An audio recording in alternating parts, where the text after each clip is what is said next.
way back to the early days of the West, when the great hardwood wheels of the stagecoach echoed over the plains and among the canyons of the wild country.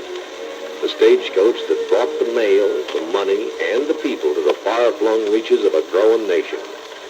Here she comes! Yep, the arrival of the weekly stagecoach in most any western town was big excitement.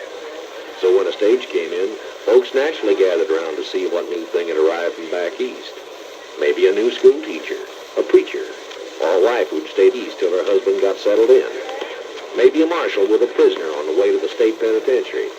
And, of course, mail from back home and some gold for the only bank in town. Yep, the stagecoach was all this and more to folks out there on the frontier. If you look at a stage today, you wouldn't think it was much. Only a big, clumsy-looking wagon sort of affair that weighed more than a ton, standing 8 feet tall.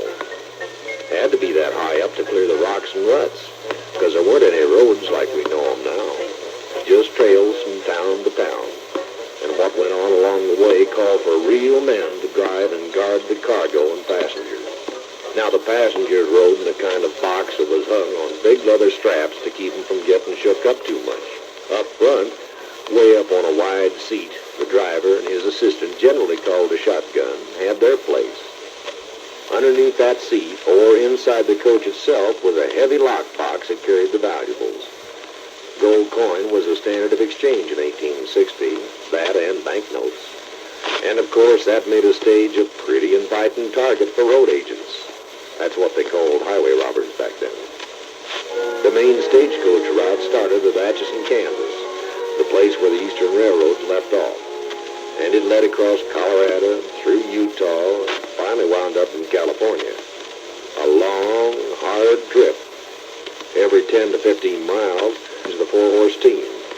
It was mighty important to have fresh, rested horses pulling the stage, because every now and again, Get up, go! the driver would have to try and outrun road agents or Indians who thought they'd like to take over whatever valuables was in that lockbox down below, or anyway, clean out the passengers' luggage and pockets, or worse.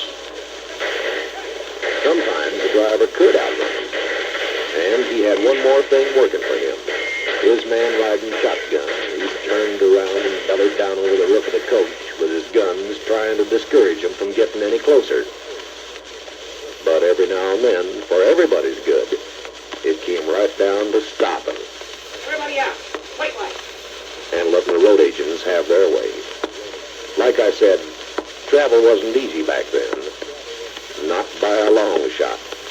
The old stagecoach hung on for quite a spell, right on into the 1870s. But like everything else, it had to give way to progress. Road finished off one of America's most colorful means of transportation, and one of the most important